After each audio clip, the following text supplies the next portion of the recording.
O podcast que você ouve agora é uma produção da Central 3.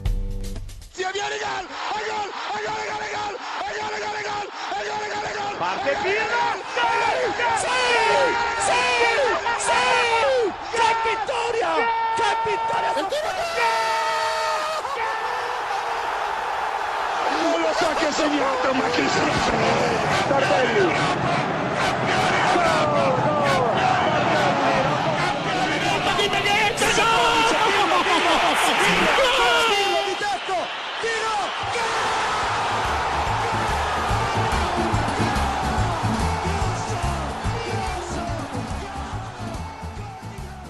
Olá, olá! Estamos de volta, seja muito bem-vindo de volta ou seja muito bem-vindo pela primeira vez à Cautiopédia, podcast, videocast, você que está nos ouvindo, você que está nos assistindo, muito obrigado mais uma vez pela sua companhia. A gente ficou um tempinho fora e aconteceu foi coisa, hein? Tem muito assunto. Eu tirei férias e a gente teve que dar uma esticada aí no nosso hiato. Mas vamos falar de Mundial Interclubes, mano. Vamos falar de Copa do Mundo de Clubes, que pra gente já acabou, né? Pra você que é tricolor, pra você que torce pro Fluminense, você que é palmeirense, ainda não acabou. Mas como aqui a gente tá falando sobre o futebol italiano, já acabou, porque Inter e Juventus já se despediram, já se foram. A gente vai fazer um balanço sobre a participação das duas equipes italianas nessa nova competição aí que pegou, né? Dá pra falar que pegou. Brigas de calendário à parte, pausas intermináveis de tempestades à parte. Eu tô muito feliz, fiquei muito contente, acho que foi, no saldo geral, uma boa competição.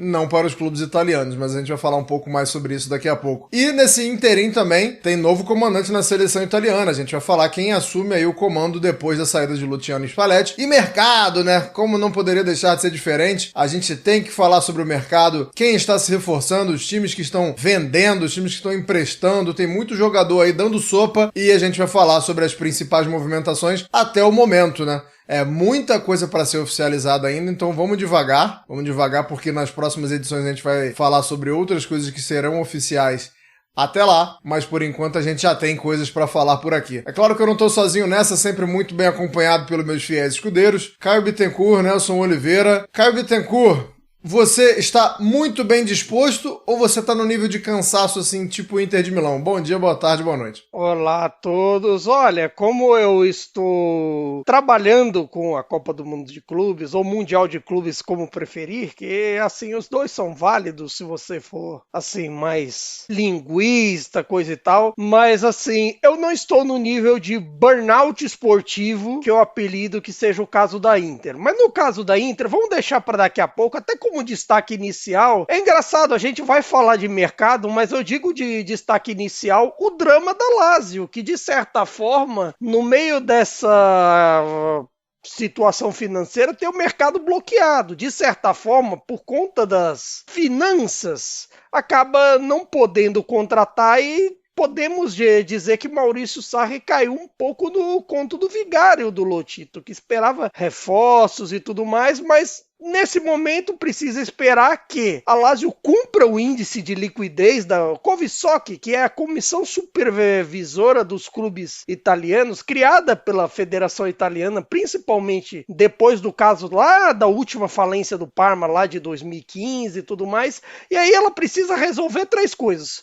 Um índice de liquidez, que aí representa a capacidade do clube de lidar com dívidas de curto prazo, usando os seus recursos de curto prazo. Também, assim, aí você pode questionar um monte de coisa. A falta de patrocínio da Lazio, a falta de grandes receitas com jogadores. Você também precisa resolver os custos dos seus profissionais laborais e o grau de dependência da dívida, e precisa resolver também a questão do endividamento do clube, a relação dívida e receita. Então, enquanto o Lotito não resolve isso, vai vir drama. E se vem drama, precisa talvez pensar em vender, talvez até se desfazer de um monte de coisa, de um elenco longo que a Lazio tem, de mais de 30 jogadores, para resolver isso. E o Sarri, de repente...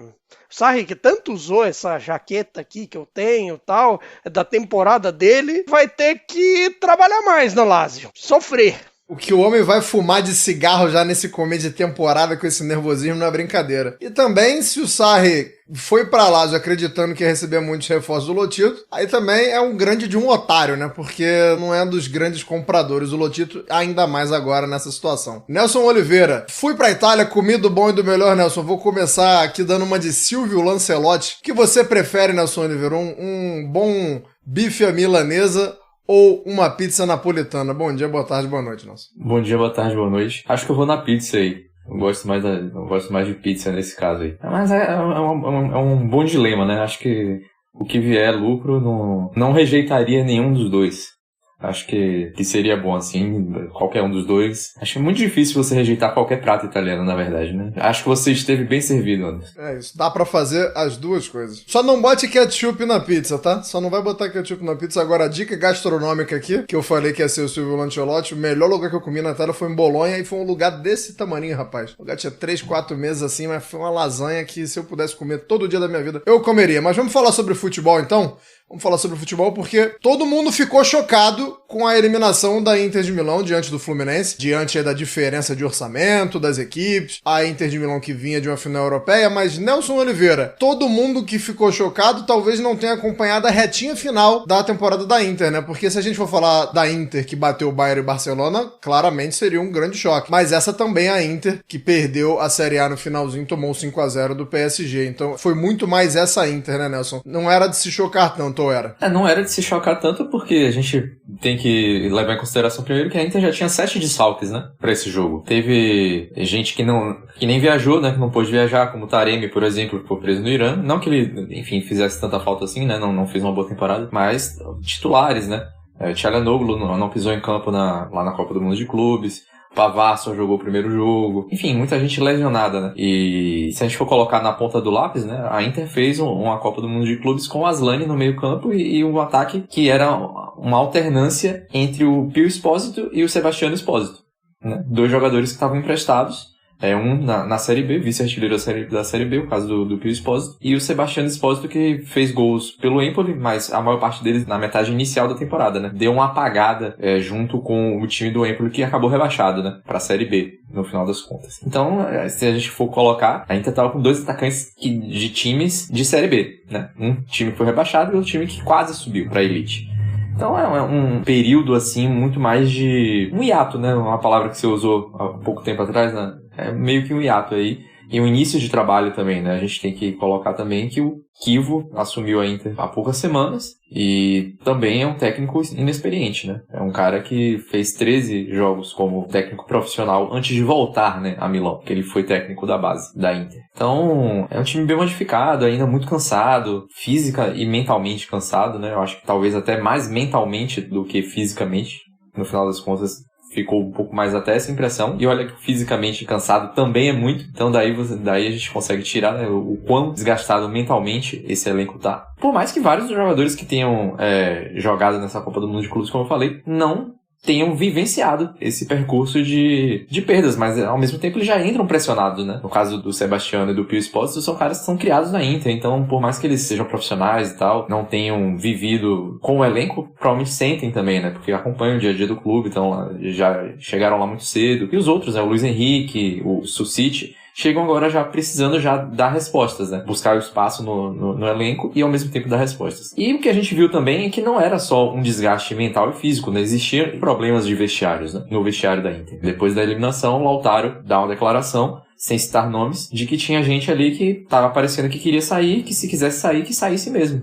Que não ficasse lá atrapalhando o time. Então ele não citou nomes, o presidente Giuseppe Marotta depois falou no Çalhanoğlu. É um pouco fácil falar no Çalhanoğlu porque ele já tinha manifestado publicamente que queria voltar não, né? Porque ele não nasceu na Turquia, mas ele é turco, ele queria jogar no Galatasaray, que é o time pro qual ele torce, que tá, segundo informações, querendo pagar 10 milhões de euros anuais pra ele. Então, um valor que ele não vai achar na Inter. Então, ele uniria aí o útil ao agradável, né? E aí fica fácil falar do Çalhanoğlu, porque... mesmo se não torcesse, né? Fica fácil falar do Çalhanoğlu porque ele já manifestou e a torcida já estava um pouco insatisfeita com ele nos últimos tempos, né? A temporada dele não foi tão boa assim, teve momentos muito bons. Ainda é um cara que foi um cara muito importante pra Inter porque ele entrega muito gol e muita assistência, né? Além da briga no meio campo embora tenha se lesionado demais nessa temporada, é um cara que a Inter perdendo ele fica até numa situação complicada, porque, por exemplo, se a gente coloca assim, pênalti pra Inter, é gol. Çalhanoğlu perdeu um pênalti na Inter em 4 anos. E a Inter é um dos times que mais tem pênaltis, né? Então, agora, quem é que vai bater pênalti na Inter? Porque quando o Çalhanoğlu não joga, é o Asllani, que também deve sair. Eu gostaria que me informasse, assim, contra quem foi esse pênalti, qual o contexto, hein? Eu não me lembro. Que pra quem não pegou, foi no jogo de ida, né, do primeiro turno da Série A contra o Napoli, né, que ficou 1-1. Só que ele fez gol também nesse jogo, né? Tem essa também. Ele perdeu o pênalti, mas fez o gol. Foi um belo gol, diga-se. E um gol de fora da área, né? Então, assim, as opções, né, que estão sendo colocadas, né, já que a gente vai falar de mercado, eu vou aproveitar até para puxar esse assunto, porque eu acho que a Inter tá no momento ali que pode passar por uma revolução, né, até por essa frase do Lautaro. Que o Marotta fala do Çalhanoğlu, mas tem muita gente ali que, aparentemente, o recado foi para mais de um. Só que as outras pessoas, os outros jogadores, né, que podem estar nessa situação estão quietos, né, não manifestaram nada publicamente. A gente tem vários jogadores ali que estão com contratos perto de vencer, né, por exemplo, o De Vrij, você tem o Acerbi, caras mais experientes, o Mkhitaryan, que provavelmente vai encerrar a carreira quando terminar o contrato com a Inter. Inclusive a Inter tem uma opção, né, que se quiser encerrar o contrato com ele agora, pode, sem pagar cláusula rescisória, sem pagar multa rescisória nem nada. E, enfim, são jogadores que podem sair. Se falou até hoje, né, a gente tá gravando na quinta-feira, que o Dumfries teria uma cláusula no contrato para que ele pode sair até a metade de julho por apenas 25 milhões de euros, que é um valor baixíssimo. Então, esquisita essa cláusula, hein? Foi a cláusula inserida na última renovação contratual dele até 2018, ou 2028. E, segundo informações, né, a Inter estaria tranquila porque essa cláusula foi colocada com outro agente, que ele já não representa o Dumfries, né, que teria sido uma pressão desse outro agente. Mas a cláusula tá aí. Se chegar a proposta, vai poder, ele sentir a vontade de sair, ele vai poder sair por 25 milhões. E, enfim, então a gente tem Você falou que a Inter tá tranquila, porque era outro agente, mas você já me antecipou. A cláusula tá lá, não importa quem botou ela no contrato, o que importa é que o contrato vigente tem a cláusula. E pro lugar do Çalhanoğlu, se fala em jogadores que têm uma quantidade de gols, né, que entregam uma quantidade de gols bem menor, né. Então, o que até sugere talvez uma mudança de perfil, que o Chivo não necessariamente gostaria de trabalhar da mesma forma que o Inzaghi, né? Tendo esse registro, poderia ser um jogador um pouco mais físico, um jogador um pouco de mais de transição até. Então, se fala no Ederson, que eu acho que desses nomes citados é o que tem mais possibilidade de gol, de fazer gols, né? Mas ele faz muito gol na Atalanta, que é um time que faz muito gol também. Então, talvez não seja exatamente uma característica dele. A gente não vai poder comparar o que ele fazia aqui no Fortaleza com o que ele faz na Atalanta. Enfim, é um pouco diferente, né? Até um pouco de diferença de função em campo. Também foi bem na Salernitana, mas enfim, ele não vai te entregar a quantidade de gols que o Çalhanoğlu entrega. Média, assim, de 15 por temporada entre assistências e gols dele, né? Tem o Rovella, que também é um cara que não é um cara também que faz muito gol. O que já é um bom número, mas não é um Çalhanoğlu, né? Enfim, aí você tem o Rovella, que também é um carinho, né? Aí você tem outra opção, é o Hilman, né? Ex-Lecce, que tá no Sporting. Esse aí também, esse de fato não entrega gol, né? No Lecce, por exemplo, não fez gol nenhum. Mas é um ótimo jogador. Inclusive, talvez seja o de características em campo até o mais parecido com o Çalhanoğlu. Assim, em termos de controle de jogo, de poder dar um combate ali no meio campo também parecido com o Çalhanoğlu. E também se fala do Richard Rios do Palmeiras, né? É um nome que surgiu também hoje. Mas todos esses entregam menos gols do que o Çalhanoğlu. E tendo a centralidade que o Çalhanoğlu tem na Inter, é uma possível... tem que ser uma contratação feita com muito critério, né? E, enfim, eu falei muito de Çalhanoğlu, mas tem até o Thuram que pode sair, porque ele curtiu o post do Çalhanoğlu rebatendo o Lautaro. Então, pode ter uma cisão ali, né, na dupla Tula. Se fala também que o Galatasaray tá querendo contratar o Sommer. Então, muitas peças que podem sair, né? Então, enfim, é muito prematuro, tá tudo no campo da especulação ainda, né? Mas a Inter já tem 3 reforços. E tudo muito quente ainda também, né? Tem 3 reforços, que são o Susic, o Luiz Henrique e o Pio Expósito, que vai ficar. E o resto ainda tá bastante em aberto. Eu tenho uma dica pra Inter de Milão, John Arias. Tirem esse homem do Fluminense, pelo amor de Deus. Porque eu não sou tricolor, né? O tricolor quer que ele fique, mas acho que vai ser bom pra todo mundo, menos pro tricolor aí. Leve o John Arias para a Inter de Milão. Tem bola pra tal. Fica aí minha dica. Vamos falar da Juventus então, Caio. A Juventus é outra equipe italiana que participou da Copa do Mundo de Clubes e que também já deu adeus. Guardadas as devidas proporções, sai com a cabeça um pouco mais erguida que a Inter, né, Caio? Acho que perder para um Real Madrid, ser eliminado para um Real Madrid é algo comum, é algo normal, e a gente sabe do tamanho da Juventus, mas eu acho que a derrota pro City foi um ponto mais baixo, né? Se a gente for falar assim, a Juventus foi eliminada, pode passar a impressão que foi tranquilo perder só por 1-0 pro Real Madrid, mas aquela derrota por 5-2 não foi legal, né, cara? Eu acho que é exatamente isso. É bem verdade que contra o City, talvez o Tudor tenha tomado uma decisão que você pode pensar um pouco com um ponto de interrogação de você rodar o time naquele jogo, especialmente tendo em vista a fragilidade, de certa forma, que a Ain e o Wydad Casablanca mostraram no grupo. Mas, assim, era um risco. Era um risco que acabou se representando caro justamente porque algumas peças talvez não tenham rendido tanto. A bem da verdade, essa Copa do Mundo serviu para a Juventus, assim, de certa forma, de você, por exemplo, reintegrar alguém que vai ser importante na temporada, como é o caso do Bremer, aos poucos, reintegrar no grupo, teve lá seu minutinho aqui e ali, mas assim, ao mesmo tempo tem um sentimento de que o trio Kalulu, Savona e Kelly talvez não tenham sido alguma coisa de confiança. Embora talvez assim o jogo com os alas até conseguia produzir, o Yildiz conseguiu produzir de maneira legal, como tem feito e tudo mais. E assim, e de certa forma, até na questão centroavante, já sai a notícia que a Juventus acertou com o Jonathan David. O que de certa forma, pensando na temporada, você fica só com uma questão para resolver: entre comprar o Kolo Muani ou manter o Vlahovic, ou eventualmente até desfazer dos dois e bater na porta de um outro centroavante. Vai precisar ver o que a Juventus quer. No fim das contas, ela comprou também o Chico Conceição em definitivo, que é um bom reforço em definitivo, já foi uma das boas notícias da reta final com tudo na temporada passada, e é agora também. Aos poucos tem ali alguma coisa, mas ao mesmo tempo tem algumas peças que as pessoas têm um certo ponto de interrogação. Eu acredito que, por exemplo, uma delas é o Kobe Miners. O Kobe Miners esperava-se que entrasse num ritmo maior da Juventus. Então, assim, imagina-se que reforços agora melhorariam. Não está no nível, de repente, de um burnout coletivo, como é o caso da Inter. O da Inter é um caso de burnout coletivo de um momento em que agora todo mundo na Inter está se questionando até se sabe jogar futebol. Depois do que aconteceu em Munique, eles estão pensando duas vezes, tipo, cara, será que eu sei fazer isso mesmo? Será que dá para pensar, começar de novo, sei lá, respira e vamos do zero? Pelo menos é isso. É esse o ponto. A Juventus, tudo bem que agora é uma outra questão, a pré-temporada para essa galera começa mais tarde, é outro negócio, agora pensamento em férias e tudo mais, mas no caso da Juventus acho que ainda tem uma saída, mas a saída, inevitavelmente, tanto para a Juventus como para a Inter, são reforços. Reforços que melhorem o elenco. Não que na Juventus, de certa forma, não tenha acontecido na temporada passada. A campanha de mercado, como se fala na Itália, já aconteceu na temporada passada e, assim, de certa forma, precisa também...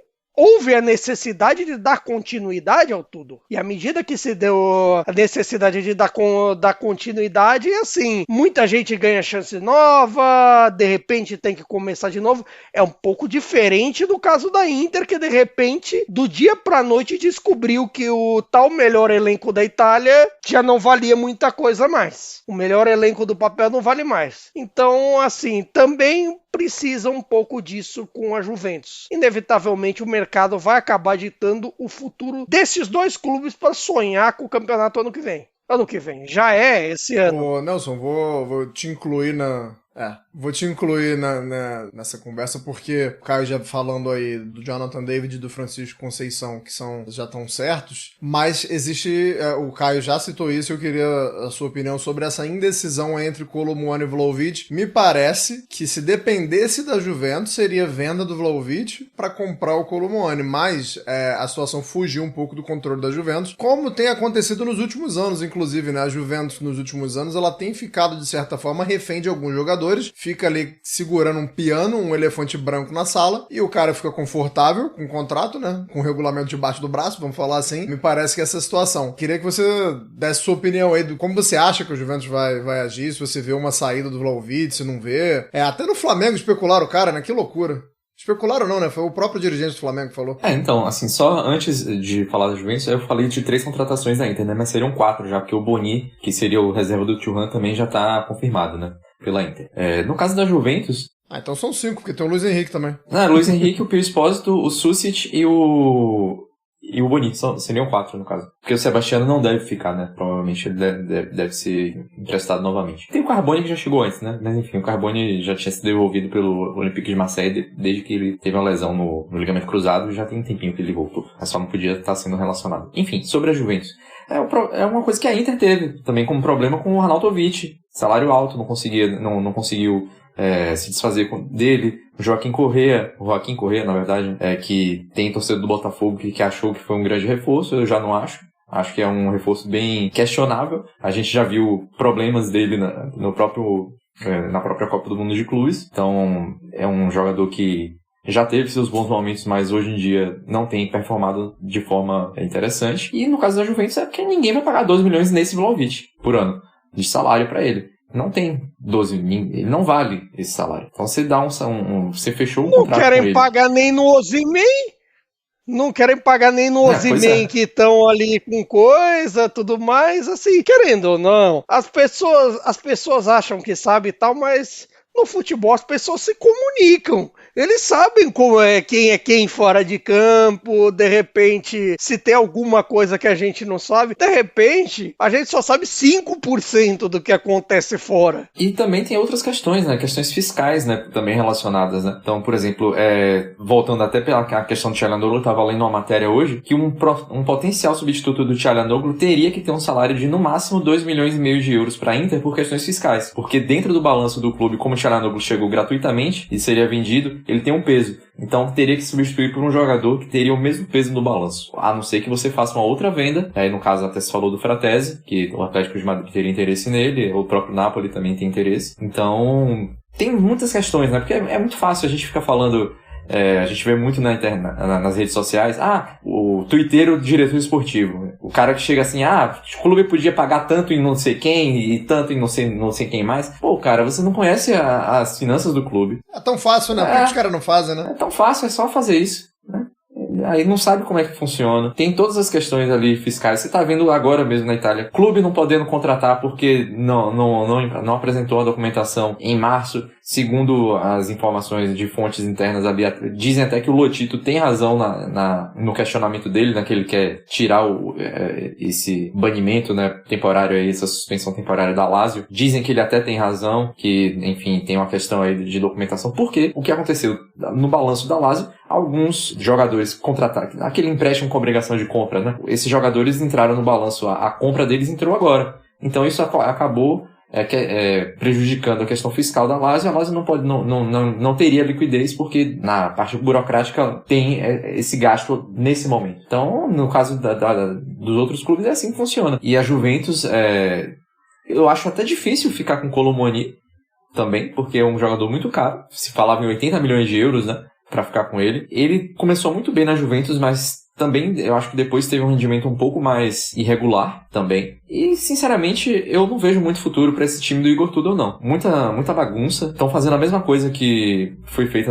na gestão do Thiago Motta, já colocando muito claramente quem são os jogadores que devem ser colocados pra fora. Isso geralmente não funciona. É até um problema pra Inter também, essa história do Çalhanoğlu. Talvez até por isso o Marotta tenha puxado só o Çalhanoğlu, porque como o Çalhanoğlu tem vontade de ir pro Galatasaray, teoricamente seria só o Galatasaray que tá interessado nele. O Galatasaray tem dinheiro, talvez já fosse uma situação um pouco... mais fácil chutar quem tá no chão, né? Uma situação um pouco mais administrável do que ficar dizendo, todos os nomes aqui ou não falar ninguém pra imprensa depois ir muito atrás desses nomes e ficar aquele negócio de jogador em liquidação, que é um pouco do que vai acontecer com a Juventus quando você já coloca vários nomes, né? Então, como o próprio Vlahovic, que tem essa questão salarial, ele vai ficar, provavelmente vai ficar lá esperando, ganhando o dinheiro que ninguém mais vai pagar pra ele e sair de graça depois, dando um belo prejuízo pra Juventus no final das contas, porque o Vlahovic nunca foi na Juventus o cara que ele foi na Fiorentina. Foi por muito pouco tempo, de forma muito irregular também. Então, chegou caro, já foi um valor muito alto que a Juventus pagou pra tirar ele da Fiorentina, um salário alto, e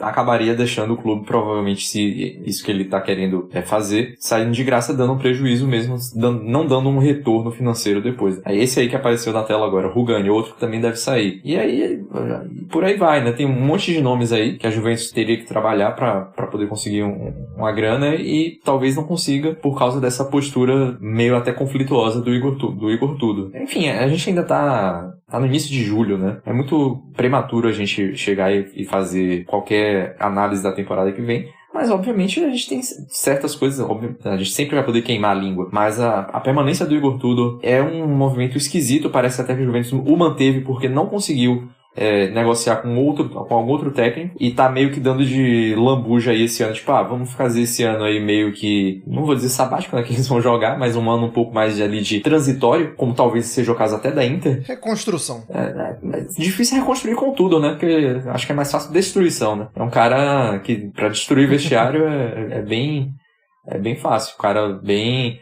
Você vê até na própria Copa do Mundo de Clubes, pô. Ele começa jogando com o EA. No meio da Copa do Mundo de Clubes, ele decide que não quer mais contar com o cara. Bota o cara à venda. Chega uma proposta do Nottingham Forest. O EA... Uma proposta baixíssima, inclusive, né? 14 milhões de euros pelo EA e pelo Mbangula. Troco de bala isso aí. Até diria até mais pelo Mbangula, que pra mim fez um bom ano de... Primeiro um bom ano de Série A. Acho que ele apareceu bem, foi uma das principais revelações do campeonato pra mim. E aí já exclui o cara, não joga, ele não fica à margem ali do elenco, sentado no banco de reservas. E outros jogadores também, né? O próprio Vlahovic, no jogo contra o Real Madrid, não entra em campo. Por quê? Questão de mercado, com certeza. Ele jogou contra o Manchester City. Então, perdeu gol, né? Inclusive. Fez mas também perdeu alguns. Então, é uma Juventus que eu acho que vai ficar muito em torno do Yildiz. E tudo que tiver de bom na Juventus vai sair dos pés do Yildiz. Já posso antecipar. Que vai ficar um time muito centrado nele. E... Enfim, o contrato acho até muito longo. Eu vejo 3 pilares nessa Juventus agora. De Gregório. Inclusive, eu fico muito feliz que quem não acompanha a Série A possa ter visto o quanto ele agarra nessa Copa do Mundo de Clubes, principalmente nesse jogo que a gente tem na tela do nosso futebol agora. Apesar da derrota contra o Real Madrid, foi muito bem. Kefren Thuram e Yildiz, eu tô com você, acho que não sai muito desses 3 não, assim. Chega nem se é uma espinha dorsal, né, exatamente, mas acho que serão os pilares da Juventus aí, pelo menos por enquanto, né. Vai que o mercado reserva aí uma grande surpresa. Inclusive, vou dar até um pitaco aqui sobre a chegada do Jonathan David, porque esse aí eu conheço, né, assisto bastante pela seleção. Acho que é um atacante muito completo em questão de fundamentos. Acho que é um cara que domina todos os fundamentos de forma bem razoável ou muito boa, né. Não tem nenhum fundamento que ele seja muito ruim. Porém, acho que é um cara que peca muito em momentos decisivos, né? Acho que grandes jogos, assim... até porque na França ele não tinha um grande número, assim, de clássicos, né? Às vezes ia bem contra o PSG, mas com a seleção canadense não é um cara que chama a responsabilidade que deveria chamar pelo tamanho que ele já alcançou na Europa nos últimos anos. Então acho que se ele melhorar um pouquinho disso aí, acho que ele pode ser muito determinante aí, uma boa peça para a Juventus, mas acho que falta ele dar esse salto. Vamos ver se vai ser na Juventus que ele vai dar esse salto aí de assumir uma responsabilidade, de ser mais sólido e ser mais consistente nesses jogos grandes. Vamos falar sobre seleção italiana agora. Seleção italiana que... Enquanto eu estava na Itália, rapaz, isso foi muito engraçado. Eu estava na Itália e o Spalletti caiu e eu pude ver lá os programas esportivos em polvorosa, ainda não sabia quem ia ser. Eu também não podia ficar vendo muito televisão porque eu também tinha que ir pra rua, né? Não pude ficar acompanhando muito de perto, mas enquanto eu tava lá, Gennaro Gattuso foi anunciado, Caio Bittencourt. Tá difícil ser treinador da Itália e tá difícil arrumar um treinador pra Itália também, né, Caio? De certa forma era o que se imaginava. Porque se você levar em conta, talvez até a permanência, além do tempo do Spalletti, seja um pouco disso. Seja um pouco de que era difícil arrumar alguém, porque, assim, Vale a pena você entrar no caos que é a gestão Gravina? Vale a pena ter essa ideia, assim, pequena de se administrar futebol e tudo mais? Pequena e, de certa forma, arrogante quanto a algumas situações. Porque, a bem da verdade, você olha para um grupo com Noruega e tudo o resto, tipo, dá para passar, que não sei o que, não é... Assim, as pessoas, às vezes, na Itália, acham que grupo de eliminatória difícil é que nem o grupo de 2018, que tinha Espanha, ou sei lá, eliminatórias que deram certo, que era 78, 98, que tinha Inglaterra, que tinha jogos difíceis. Cara, você tem que respeitar todos os adversários, mesmo se for Israel, se for Estônia, o que quer que seja. De certa forma, a abordagem do Gravina já foi todo errado, já demitiu o Spalletti assim, antes de um outro jogo, tipo, que precisava pontuar, que precisava fazer saldo, e ainda teve essa. Agora, de repente, para você tentar buscar uma vaga, vai ir pro desespero para ficar em segunda, e quem sabe o que dá. Nesse ritmo de administração, a verdade é que esse negócio de Itália voltar para uma Copa do Mundo vai ser coisa da gente que já ficou mais velho, da gente que viu esse negócio, porque assim, quem é habituê em Copa do Mundo vai ser qualquer outro, menos a Itália. E se assim, nessa altura, na hora de escolher técnico, inevitavelmente só vão sobrar os velhos figurões do passado, alguém que resolva assim, e a ideia de que eu joguei na seleção italiana, casos assim, bombeiros. Sei lá, você tem casos bombeiros que nem o Cannavaro, que foi especulado, você tem casos que nem o De Rossi, aí aparece o Gattuso. É importante levar em conta o Gattuso, que a carreira dele como técnico foi justamente de bombeiros, apagar incêndios, em situações completamente caóticas, se você for parar para pensar, principalmente depois do período que ele esteve no Milan. Se você lembrar o período que ele esteve no Milan, foi justamente isso. Para apagar incêndio de um projeto que não tinha dado certo, de repente, aos poucos, ter de voltar ao Milan ser competitivo, brigar por vaga em Champions League, acabou não conseguindo. Mesmo o caso no Napoli, teve que apagar incêndio do caos que tinha virado motim pós-Ancelotti e tudo mais, e acabou fazendo o time campeão, no que, de certa forma, foi o melhor trabalho dele até o momento na carreira de clubes, e que só não foi premiado com uma vaga de Champions League na última rodada da temporada seguinte, porque, assim, sabemos que Insigne e todos os seus companheiros acabaram tremendo na base para ganhar do Verona seus objetivos. Aí depois aconteceu o que aconteceu, Spalletti, o resto é história. Aí teve Valência, que é uma situação caótica, lidar com Peter Lim e seus amigos, com todo o fato de que nenhum treinador dura no Valência. O Baraja agora durou um pouquinho mais, mas porque é ídolo e tudo mais, mas mesmo ele não consegue lidar com o caos de gestão que é o Valência. Veio outro problema com o Marcelo, que é outro fritador de técnicos, apesar de que você tem toda a questão do clube grande que é o Marcelo, de tudo que representa também por isso, e até por conta disso também o De Zerbi tá sempre na corda bamba lá também. E aí vem o Hajduk Split, o último trabalho, que ele fica em terceiro no campeonato croata,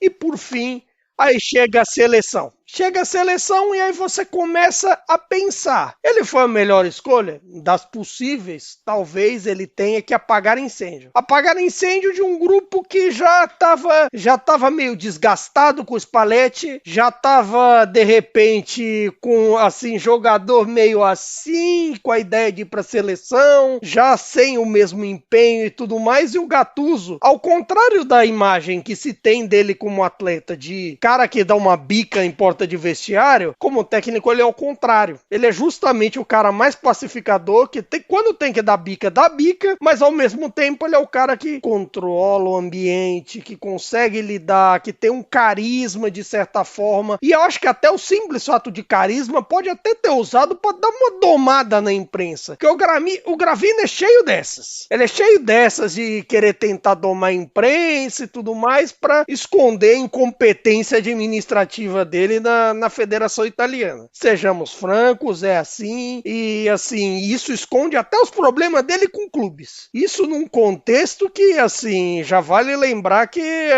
a federação também é meio corresponsável por essas coisas com a Lazio, corresponsável com a palhaçada que deu na Série B, mas enfim, isso é outra história. Mas dito isso, com relação ao Gattuso, é isso. Ô Nelson, talvez, né?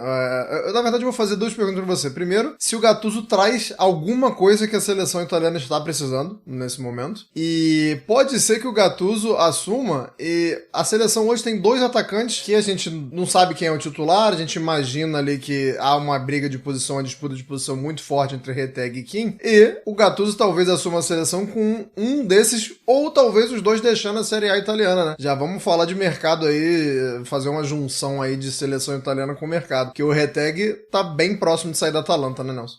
Pra mim, o que o Gattuso tem de vantagem é não ser o Spalletti, porque, de fato, tinha se desgastado demais, né? O Spalletti, ele se mostrou que não é um técnico de seleção. É um cara que sempre foi muito divisivo nas suas passagens. Brigou com o Totti, brigou com o Icardi, brigou com quem mais? Nem me lembro, mas enfim, um cara que sempre teve essa característica de, nos clubes, ele bater de frente com as estrelas. E na Euro ele simplesmente chegou e colocou a culpa da má campanha da Euro na Inter, sendo que a base do elenco da Itália era a Inter. Então ele já ficou mal com os principais jogadores do elenco. E acho que ficou com os outros também, porque ele acabou expondo, né, jogadores. Enfim, pra quem não sabe ou não lembra, ele disse que deu a entender que o fato de a Inter ter vencido a Série A com muita antecedência tinha feito os jogadores ficarem sem foco, né? Então, ele falou isso sendo que ele não utilizou o elenco, o esquema que a Inter utilizava, botou todo mundo fora de posição, conseguiu o feito de escalar uma linha de defesa com 3 jogadores canhotos, então, mas isso não é culpa dele. Então, enfim. O que o Gattuso traz talvez seja um pouco mais de simplicidade, eu acho. A gente até já falou aqui antes, não lembro quando é que foi, deve fazer muito tempo. Qual é o estilo tático do Gattuso? O que é que ele prefere? Como é o futebol de Gennaro Gattuso, né? Dos times de Gennaro Gattuso? A gente não tem uma característica muito marcante, né? Taticamente falando. São times que têm um pouco mais de bola e tal, que tem uma pegada um pouco ligada ao fato, mesmo a carreira dele como jogador e tal. Mas a gente não tem, ele não é um cara taticamente falando, não é um primor, né? Então talvez ele acabe sendo mais aquele gestor mesmo de vestiário. E vai ter um problema aí, eu acho, com essa questão dos atacantes, provavelmente, né? O Retegui também, acho que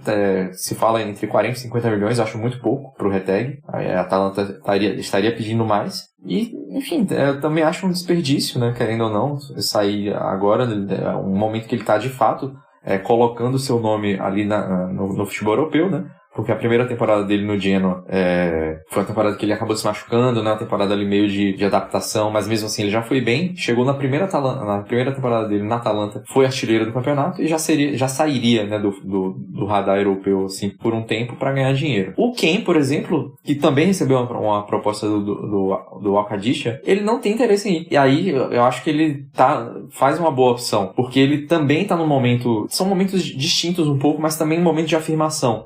São 2 trajetórias de afirmação, mas que caminham um pouco de maneiras diferentes, né? O Ken, ele tá, depois de um ano zerado, ele se tornou vice-artilheiro da Série A quando ninguém esperava. Então ele sair da Fiorentina agora para ir para o futebol da Arábia Saudita, eu acho que travaria esse crescimento dele enquanto jogador, né? E acho que seria uma gestão de carreira ruim. Até uma gestão de carreira esperada pela gestão de carreira ruim que o Ken mostrou durante grande parte da sua, até agora, curta trajetória. Mas a escolha de ir para a Fiorentina foi um acerto dele e eu acho que ele deveria persistir nesse acerto. E ele tem outra proposta, na verdade acho que não é uma proposta ainda, é o interesse do Manchester United também talvez não seja uma boa para ele.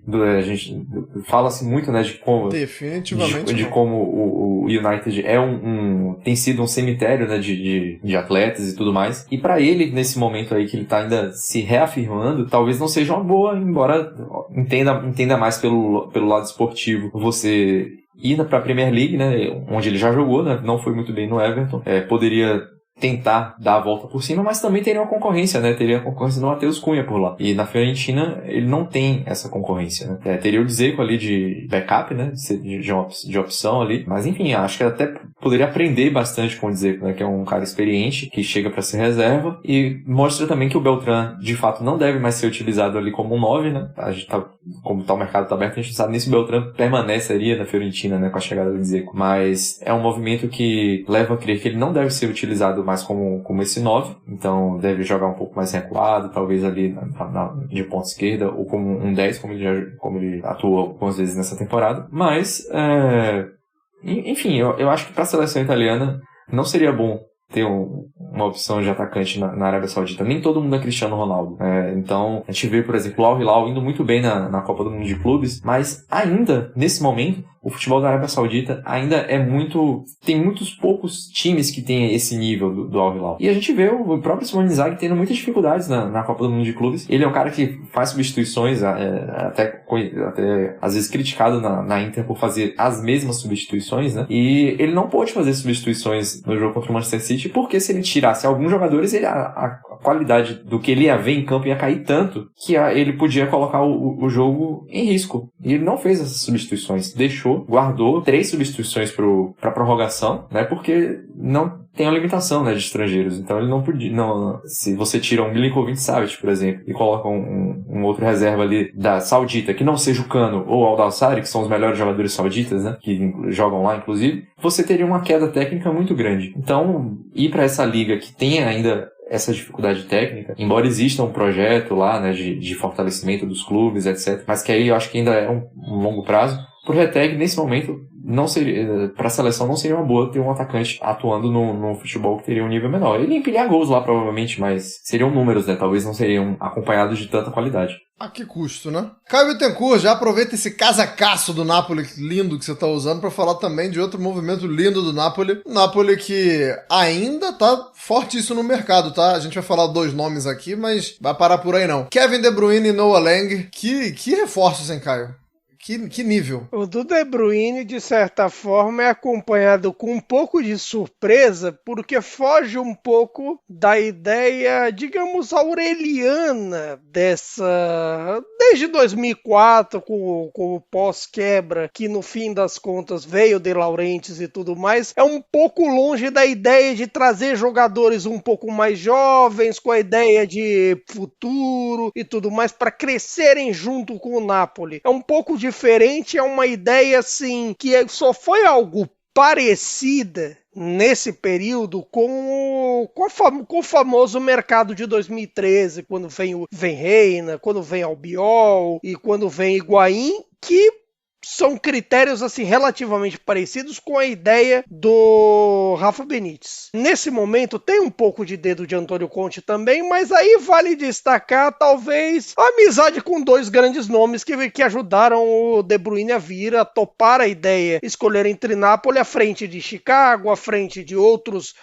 ligas, até falou em ficar na Premier League, ele não queria competir com o City, e assim, a amizade principalmente com o prefeito de Nápoles, Dries Mertens, e com Romelu Lukaku, fez bastante diferenças nessa história. Bastante que, assim, ajudaram a dar uma animada ainda maior, se é que era possível animar ainda mais o torcedor do Napoli, que, assim, a animação normal de alguém que bateu campeão agora e tudo mais, e tá, assim, curtindo o verão com mais ânimo do que nós quando ouvimos Free From Desire na Copa do Mundo. Então, de certa forma, é uma outra questão. E não vem só ele, porque justamente agora o que ajuda no projeto do Conte em relação aos dramas que ele teve em janeiro, de certa forma, os jogadores procurados por ele querem vir jogar no Napoli. É o caso do Noah Lang, que fez muito esforço na negociação e está a ponto de fechar com o Napoli, justamente no meio da situação dele com o PSV, falta definir relações ali de pagamento e tudo mais, mas ao que tudo indica está próximo, justamente porque Noah Lang fez um esforço enorme para vir para o Napoli. É o caso também do Boquemá, zagueiro do Bolonha, que aparentemente acertou pelas informações do Di Marzio, do Pedro Lá, do Romano, toda essa galera, justamente acertou com o Napoli financeiramente, o Bolonha aos poucos vai se acertando com o Napoli, já até escolheu o substituto, que é o Vitic, do Sparta Praga, e também, ao que tudo indica, veio o Boquemar para a zaga, e tem também uma ideia de ponta direita, que era a do Endoye, também do Bolonha, que ao que parece também tem um acordo pessoal com o Napoli, falta resolver as questões financeiras. O X da questão, no caso do Napoli de mercado, você tem, claro, agora teve a renovação do Anguissa também para resolver. Você tem uma questão do gol, porque fala-se muito de alguém para competir com o Merê, fala-se no Milinkovic-Savic do Torino e tudo mais, o que pode surgir. Vale dizer que o Milinkovic-Savic foi o goleiro que mais fez defesas na última Série A. E também tem a questão centroavante. Centroavante se falou muito no Lorenzo Luca nos últimos dias, mas a Udinese está cobrando um preço muito alto, coisa de 40 milhões. E sob essas condições, se feita a negociação, é pedir que o sujeito flop, porque justamente o Lorenzo Luca, até falando na questão dos centroavantes, que ele pode ser a terceira opção na luta com o Retegui e com o Moise Kean, pode ser algo mais complicado para ele, pode ser uma pressão que o Lorenzo Luca não saiba lidar, como não soube quando esteve no Ajax, antes de vir para o Udinese, teve uns certos dramas também. E assim, tem o papo de Lorenzo Luca, falou-se no Darwin Nunes, mas acho que agora, com tudo que aconteceu, infelizmente... Pelo amor de Deus. Se falou, mas acho que agora com...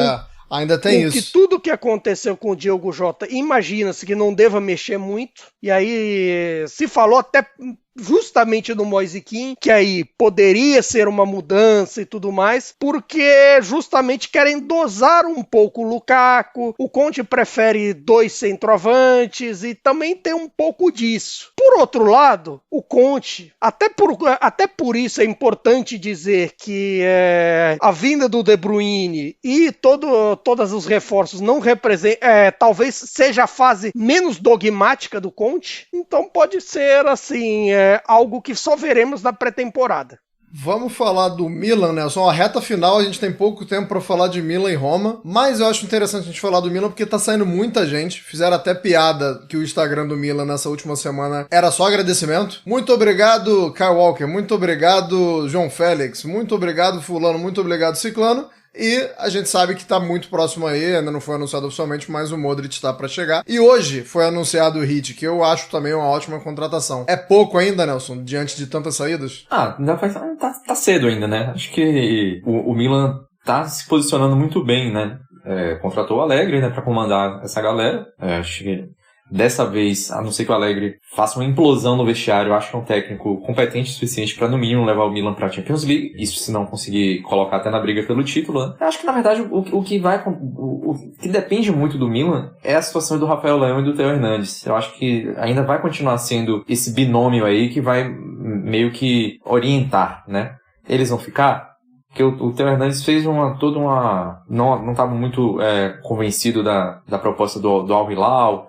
Inclusive essa conversa até deu uma morrida, deu uma bela esfriada de uns tempos pra cá também, que ele, enfim, teria interesse de ir pro Atlético de Madrid, mas o Atlético de Madrid já contratou o Ruggeri, né, da Atalanta. Não sei se eles vão fazer uma outra contratação pra posição, e também o Atlético de Madrid não estava oferecendo o que o Milan queria. Tem uma questão do Manhã, tá no último ano de contrato, né? O Milan queria vendê-lo, só que o Chelsea queria roubar o Milan, né? Vamos colocar assim, porque tava fazendo uma oferta muito baixa pelo valor do Manhã, e talvez o Manhã acabe ficando no Milan mesmo e saia a custo zero ao fim da temporada próxima, né? Ou que a gente já tá começando agora, 25, 26. E, enfim, eu acho que o Hit, pra mim, é uma contratação muito interessante pro Milan, porque, e pra seleção italiana, né, já que a gente falou de seleção italiana, que ele vai ter simplesmente o Modric como um tutor, né. Acho que eles vão jogar ali poucas vezes lado a lado, no meu entendimento, eu acho que eles não vão ser titulares juntos muitas vezes. Acho que isso não deve realmente acontecer. Mas, pra seleção italiana é muito bom a gente ver o Hit, que já é um cara que tem jogado na seleção com alguma frequência, ter o Modric ali como um cara que vai poder ensiná-lo, né? A gente tem até análise sobre o futebol do Hit, né? Lá no site da Cautiopedia. Pra quem quiser dar uma olhada, é só acessar. A gente tem como é que joga o Hit, né?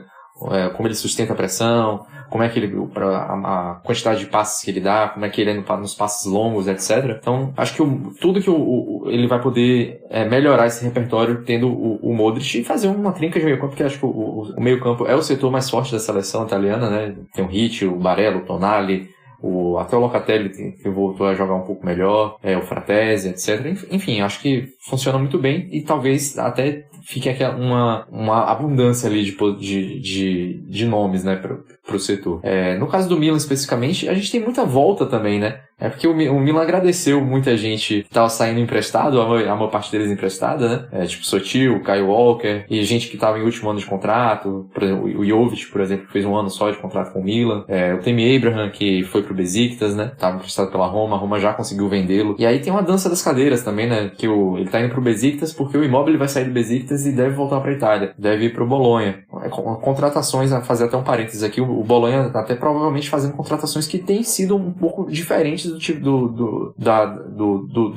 das contratações que ele tem feito, né? O Immobile e o Bernardeschi, dois jogadores que ganharam a Euro pela Itália, dois jogadores mais experientes, né? Podem chegar. O Bernardeschi até provavelmente como uma possível alternativa a uma saída do Lindói, ou pelo menos para competir ali com ele. Então, enfim, mas voltando ao Milan, né? A gente tem jogadores que voltaram também, a gente não sabe se eles vão ser aproveitados, né? Tem o Adli, que fez uma boa temporada pela Fiorentina e acho que teria utilização. Tem o Benacer, que eu acho que não fica, mas também que é um nome que tem ainda seu respeito ali dentro do clube. O Saelemaekers, que também foi bem na Roma, eu também acho que teria uma função ali, se fosse o caso. Enfim, tem muita coisa ainda pra rolar, mas eu acho que o Milan tem, pela primeira vez em muito tempo, talvez a torcida do Milan tenha motivos pra ter uma animação com a temporada próxima do clube, né? Mas, enfim, ainda convém esperar um pouco, mas eu acho que existem esses motivos de ânimo. Vamos falar muito ainda, né? Vamos falar muito ainda de Milan, porque tem muita gente.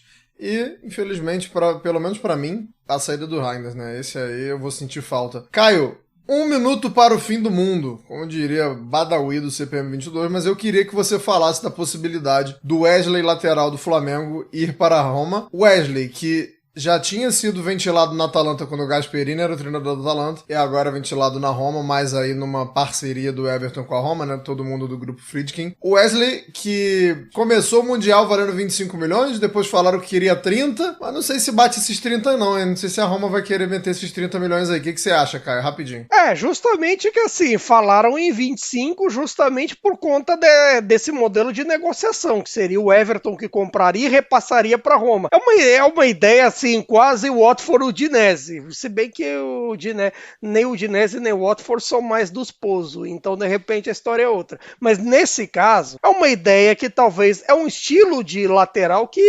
interessa muito ao Gasperini. Depende muito do que o Gasperini vai usar, justamente porque assim, até agora Roma não contratou ninguém de fato. Teve a venda do Abraham, é importante dizer, teve um empréstimo lá que deve ser com obrigação de compra pro Besiktas, teve seus momentos, mas valeu, foi bom, adeus do Abraham, mas a questão é que a grande mudança para a temporada da Roma foi só a turma voltando de empréstimo e aí procurar o lugar. E nesse momento, as opções mais concretas da Roma serão justamente o Wesley e vale dizer também o Lucumi, zagueiro colombiano do Bolonha, que a Roma se manifestou que quer pagar a cláusula de 25 milhões de euros, e aí seria alguém interessante para formar o trio de zaga ali, especialmente ali substituir alguém entre Čelić, Mancini e o Ndická. Eu imagino que seria uma contratação para chegar e jogar. O Wesley teria uma questão ali de adaptação, uma coisa ou outra, se falou-se muito até, por exemplo, de uma saída do Angelinho para o mundo árabe, para o mundo saudita, mas até agora não rolou. O X da questão é justamente esse, porque, vale dizer, a Roma também teve problema com o fair play financeiro. O da UEFA resolveu? A princípio sim, mas veremos nas cenas dos próximos capítulos. É muita coisa pra gente ver ainda.